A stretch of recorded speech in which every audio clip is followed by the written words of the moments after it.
नमस्कार, आदाब, सत श्री अकाल। आप देख रहे हैं यूपी 24 न्यूज़, खबरें बिना डरे।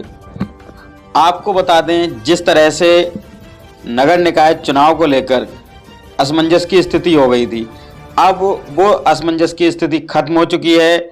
सरकार द्वारा आरक्षण दे दिया गया है।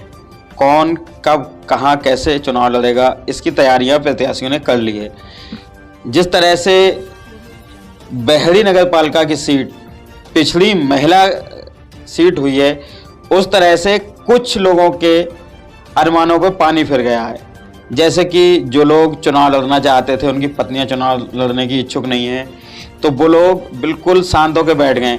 कुछ ही लोग हैं जो अपनी महिलाओं को जनता के बीच लाकर जनता की समस्याओं का निदान कराने की बात कर रहे हैं। दकियानूसी विचार ना रखकर एक मॉडर्न विचार रखने के बाद लोगों को समझ में आ गया है कि कैसे चुनाव लड़ा जाएगा, कैसे नहीं लड़ा जाएगा। इसी क्रम में हम पहुंचे हैं नगर पालिका बहेड़ी के वरिष्ठ समाजवादी पार्टी के नेता आरिफ एडवोकेट के पास। आरिफ एडवोकेट वो शख्सियत हैं जो विधानसभा अध्यक्ष से लेकर जिला उपाध्यक्ष तक रहे हैं और लगातार क्षेत्र में रहकर जनता की सेवा करते रहे हैं। मिलेंगे आरिफ एडवोकेट से, जानेंगे अब चूंकि सीट महिला हो गई है तो क्या रणनीति है, क्या वो अपनी पत्नी को चुनाव लड़ाने के इच्छुक हैं या फिर नहीं। जानेंगे आरिफ एडवोकेट से। आदाब एडवोकेट साहब। आदाब। वकील साहब, सबसे पहले तो जानना चाहेंगे, चूंकि आप एक वकील हैं और वकील ही एक वो शख्स होता है जिसे लिखा पढ़ी में विद्वान कहा जाता है। विद्वान तो बहुत होते हैं, लेकिन विद्वान सिर्फ वकील के आगे लगता है। तो जानना चाहेंगे, जिस तरीके से चुनाव की घोषणा होने के बाद आरक्षण हुआ है, महिला सीट हुई है, तो क्या आप अपनी पत्नी को चुनाव लड़ाने के इच्छुक हैं?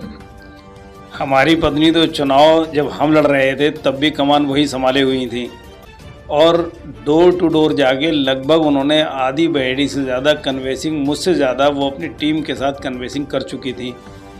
चूँकि अब महिला सीट हो गई, पिछड़ी महिला में सीट आ गई है, तो पहले भी हमारी तैयारी थी और अब फिर तैयारी है, अब और जोश के साथ तैयारी है। तो उन लोगों को सोचना चाहिए जिनके घर की महिलाएं जो हैं वो एक्टिव नहीं होती हैं। हमारी मैडम हज्जन हयातुन्निसा हैं, वो हज भी कर चुकी हैं, वो उनको इस सब जानकारी भी है, क्या क्या बहेड़ी में ज़रूरत है, किन किन लोगों को क्या सुविधाएं मिलनी चाहिए, क्या नगर के अंदर होना चाहिए। वो आज चूँकि उनका स्वास्थ्य ठीक नहीं था, वरना मैं आपसे मुलाकात भी करवाऊंगा उनकी। तो आपने देखा होगा कि बहेड़ी में जो मूलभूत समस्याएं हैं उन पे ध्यान अब तक किसी ने नहीं दिया। अभी थोड़े दिन पहले आपने विधानसभा के अंदर, ये विधानसभा सत्र यही वाला चल रहा था, तो मेरी विधायक जी अताउर रहमान साहब से बात हुई और मैंने उनसे कहा कि साहब बहेड़ी के अंदर कोई स्टेडियम नहीं है। तो उन्होंने विधानसभा के अंदर स्टेडियम की मांग उठाई और ये आपने सुना होगा, उनका वीडियो भी वायरल हुआ विधानसभा के अंदर ये मांग उठाते हुए। एक बहुत बड़ी समस्या है जो हमारे यहाँ ओवरब्रिज नहीं है। जितना भी नई बस्ती को रास्ता जाता है, नूरी नगर को रास्ता जाता है, तो यहाँ मुंडिया अड्डा कहलाता है एक रेलवे फाटक। यहाँ चूँकि बड़ी कंजेस्टेड एरिया है, घनी आबादी है, तो यहाँ रेलवे क्रॉसिंग नहीं बन सकता। तो माननीय अताउर रहमान साहब विधायक जी ने अकबर शहीद बाबा के मदार शरीफ के सामने जो रेलवे फाटक है, केसर इंटरप्राइजेस को रास्ता जाता है, वहाँ कई गाँव को भी रास्ता जाता है, नदेली रोड भी है वो, फरीदपुर रोड भी है वो, तो और मुंडिया रोड को भी जाता है। तो उन्होंने विधानसभा के अंदर वहाँ पर भी ओवरब्रिज बनाने की मांग की है। तो ये चूँकि हम समाजवादी पार्टी से जुड़े हुए हैं, हमारे विधायक माननीय अताउर रहमान साहब बहेड़ी की समस्याओं को अपना विपक्ष में रहते हुए भी इतनी विधानसभा के अंदर उठा के और क्वेश्चन लगा के वहाँ पर ये काम कराने का प्रयास कर रहे हैं। तो जो नगर की समस्याएं हैं, जो हम लोग यहाँ पर रहने वाले हैं कस्बे के, हमें मालूम है कि सड़कों का बुरा हाल है। आप अभी निकल के जाइए, मेरे पीछे वाली गली में देख लीजिए, अभी थोड़े दिन पहले रोड पड़ा होगा और अभी जा रहे हैं तो सारा रोड जो है अंदर घुस रहा है। और वहाँ आज एक फातिहा थी, हमारे अनवार आलू वालों की डेथ हो गई थी, तो उनकी आज स्वयं की फातिहा थी। तो वहाँ बजरी डलवाना पड़ी हमको, पाइपलाइनें लीक हो रही हैं। ये बहेड़ी में बताइए चेयरमैन का काम होता है, नगर में जाएं, वो चेयरमैन का फिर चुनाव लड़ने की कुछ सोच रहे हैं वो लोग, वो महिलाएं सोच रही हैं कि जिन्होंने पूरे 5 साल में फौजुल नसीम यहाँ से अभी चेयरमैन थी, मुझे कहने में कोई गुरेज नहीं है कि वो चेयरमैन महोदया एक बार भी जनता के बीच में पूरे 5 साल में कहीं नज़र नहीं आई। अब चुनाव लड़ने का समय है तो वो चाहें जिनके पास चले जाएं, क्योंकि इस समय तो उनको वोट मांगना है और फिर से चुनाव ये सोचती होंगी कि मैं जीत जाऊं।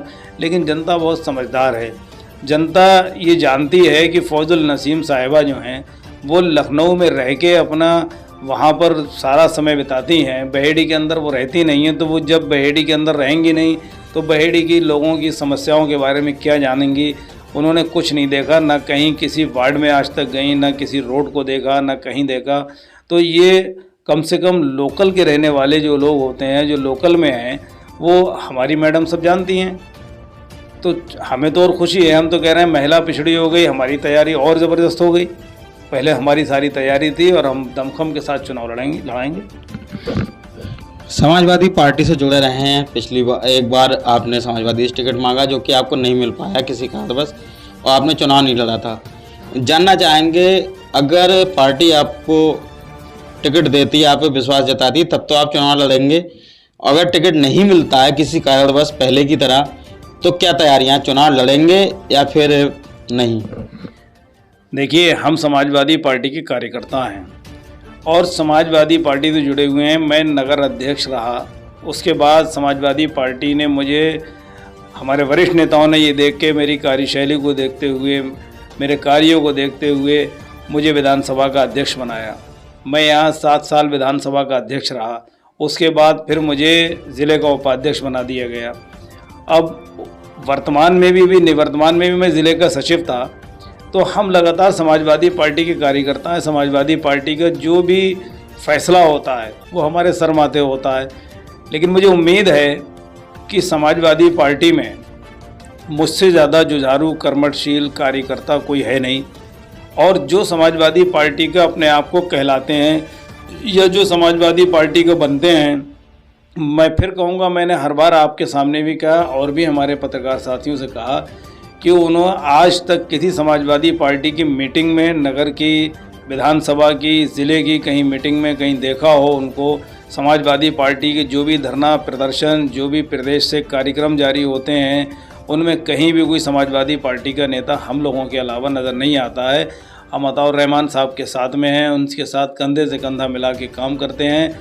और ऐसे लोग जो कि हमारे मौजूदा विधायक यहाँ से समाजवादी पार्टी के कद्दावर नेता हैं, और वो आज अपनी सभाओं में अताउर रहमान साहब का नाम लेके और विधायक जी के ऊपर कीचड़ उछालने का काम करते हैं।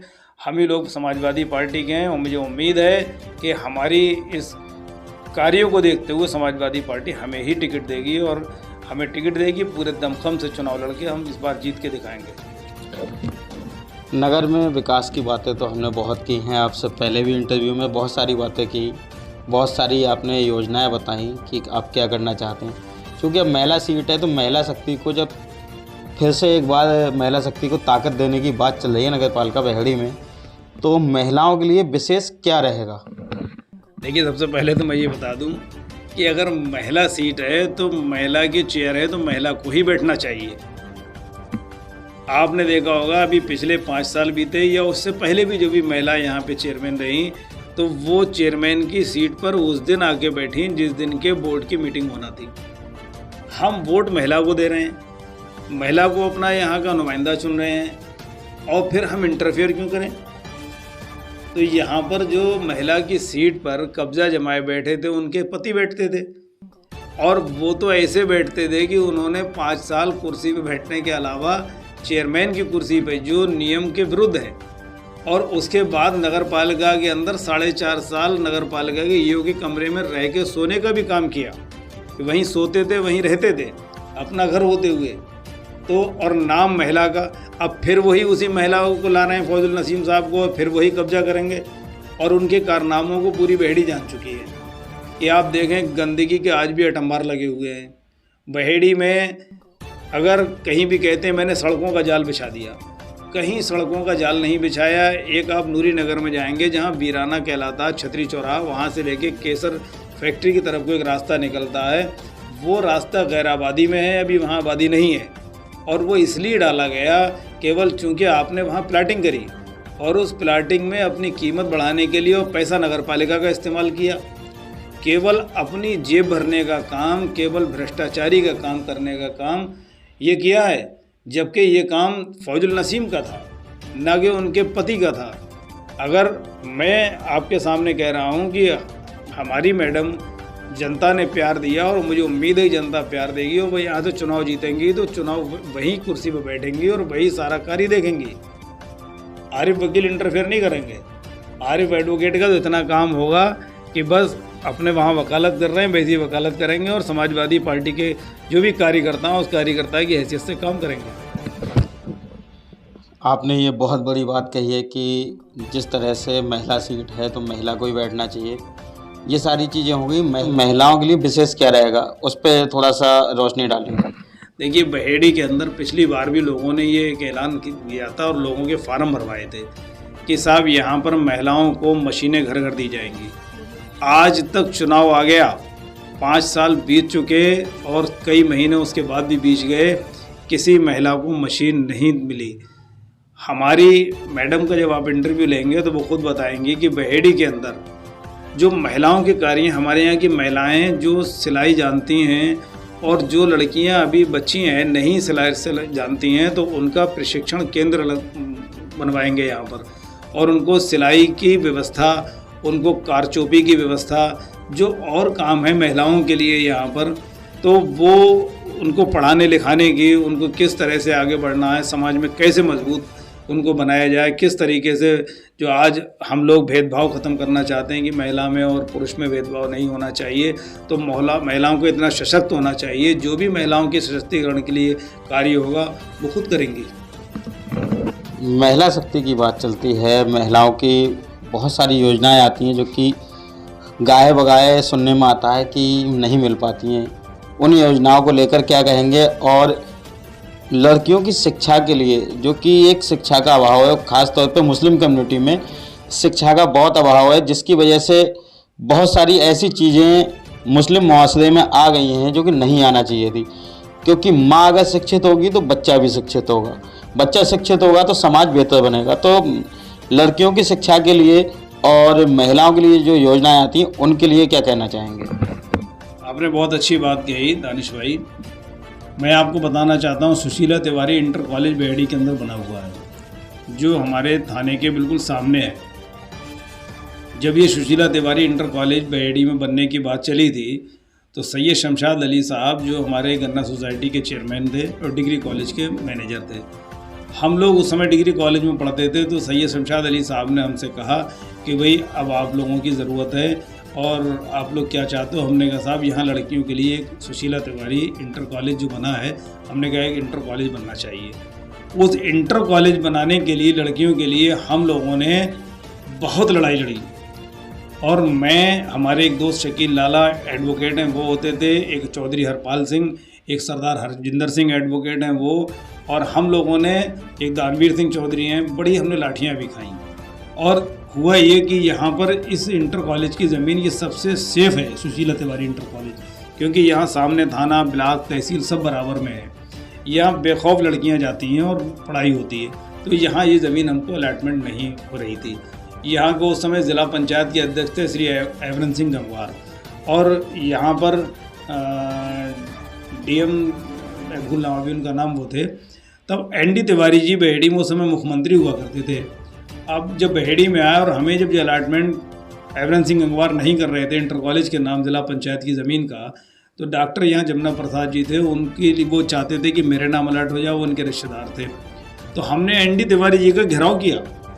जब वो फैक्ट्री केसर ग्राउंड पे आए अपनी चुनावी सभा करने के लिए, हम लोगों ने, स्टूडेंट्स ने डिग्री कॉलेज के जितने भी लोग थे, हम लोगों ने उनको काले झंडे दिखाए, हम पे वहाँ लाठियाँ पड़ी। और लाठियाँ पड़ने के बाद में जब वो गेस्ट हाउस जा रहे थे वहाँ से केसर ग्राउंड से, तो हम लोग उनकी गाड़ी के आगे लेट गए। और जब हमने कहा कि बहेड़ी में लड़कियों के इंटर कॉलेज की आवश्यकता है तो इंटर कॉलेज बनना चाहिए, तब ND तिवारी जी ने हम 5 लड़कों को बोले, स्टूडेंट बहुत इस समय गुस्सा में, इनको बुलाइए। बहेड़ी के कांग्रेसी नेता जो आज अपने आप को बहुत बहुत बड़े कांग्रेसी लीडर बनते हैं, वो लाइन से खड़े हुए थे। तिवारी जी ने सबको डांटा और उन्होंने कहा कि आप लोग अपने अपने काम से आते हो कि मुझे रिवॉल्वर का लाइसेंस चाहिए, मुझे पेट्रोल पंप का लाइसेंस चाहिए, मुझे कोटे का लाइसेंस चाहिए, मिट्टी के तेल का चाहिए। किसी ने बताया? आज मेरी जो फजीयत यहाँ पर हुई है और जो मेरे पास काम में मुख्यमंत्री होते हुए काले झंडे दिखाए लड़कों ने, तो उन्होंने तुरंत जिला पंचायत अध्यक्ष जी से कहा और डीएम साहब से कहा, बोले कि कल ये स्टूडेंट आपसे शिष्टमंडल आएगा, 5 लोगों का मिलेगा और आप जिला पंचायत की ज़मीन जो है ये इंटर कॉलेज के नाम अलाट की है। इसीलिए उस इंटर कॉलेज गया। एनडी तिवारी जी की देन है। हमने लाठियाँ खा के, जब हम लड़कियों का इंटर कॉलेज जो है यहाँ बेहड़ी में, सैयद शमशाद अली जी ने बहुत संघर्ष किया था और उन्होंने बहुत मेहनत की थी। आज भी हम लोग एक मुहिम ये चला रहे थे कि एक डिग्री कॉलेज भी लड़कियों के नाम से होना चाहिए अलग से, और उम्मीद है कि अगर हमें जनता ने मौका दिया तो हम कोशिश करेंगे कि यहाँ पर एक लड़कियों के नाम का डिग्री कॉलेज भी हो। दूसरा, बेहड़ी के अंदर एक गोविंद बल्लभ पंत इंटर कॉलेज है। वो गोविंद बल्लभ पंत इंटर कॉलेज रामलीला समिति की संपत्ति है। मैं उसकी लड़ाई लड़ रहा हूँ आज भी उस स्कूल को बचाने के लिए। उस पर एक हमारे यहाँ एमजीएम इंटर कॉलेज के प्रबंधक हैं चौधरी गजेंद्र सिंह साहब, वो रामलीला कमेटी के सदस्य भी हैं। उन्होंने फर्जी तरीके से एक कमेटी बना के और उस जीबी पंत इंटर कॉलेज पे कब्जा कर लिया। तो उसकी लड़ाई मेला कमेटी के एक वरिष्ठ जो सदस्य हैं सतीश अग्रवाल जी, वो लड़ रहे हैं। सारी कानूनी लड़ाई मैं लड़ता हूँ, मुकदमेबाजी भी चल रही है उनकी। उस इंटर कॉलेज को लड़कियों के बचाने के लिए कि जो शिक्षा माफियाओं के हाथ से बच जाए, और वो फर्जी कमेटी, मतलब ये जो मेले का संचालन करना चाहिए मेला कमेटी को, और उन्होंने एक फर्जी कमेटी बना के और उस कॉलेज पर कब्जा करने के लिए, उसको वहाँ से ख़त्म करने के लिए उन्होंने सारी योजना बना ली है। तो हम उसकी लगातार, मैं आपको पेपर दूंगा, लिखत पढ़त भी कर रहे हैं। तो हम जितना भी मैं लड़कियों की शिक्षा के लिए लड़ाई लड़ता हूँ, एक भी बेहड़ी का मेरा दावा है, कोई नेता बेहड़ी का चेयरमैनी का चुनाव लड़ने वाला कोई ये बता दे कि जिसने लड़कियों की शिक्षा के लिए ये लड़ाई लड़ी है। और हम आपके सामने ये कहते हैं, ये घोषणा भी करते हैं कि हमें अगर अल्लाह ने मौका दिया और मिलेगा इंशाल्लाह मौका, तो बेहड़ी के अंदर लड़कियों का डिग्री कॉलेज भी बनवाएंगे। तो ये थे हमारे साथ आरिफ एडवोकेट साहब, वरिष्ठ समाजवादी पार्टी नेता, जो कि बता रहे थे कि इन्होंने सुशीला तिवारी इंटर कॉलेज बनवाने के लिए कितना संघर्ष किया, महिलाओं के लिए कितना संघर्ष किया, महिला शक्ति की बात की, और महिला अगर चेयरमैन बनती है तो वही कुर्सी पे बैठेगी, ऐसी बहुत सारी बातें की। तमाम बातें हमारे साथ हुई। तो लगातार ताज़ा अपडेट के लिए बने रहिए यूपी 24 के साथ। मैं हसीन दानिश अपने सहयोगी अजीम दीसी के साथ।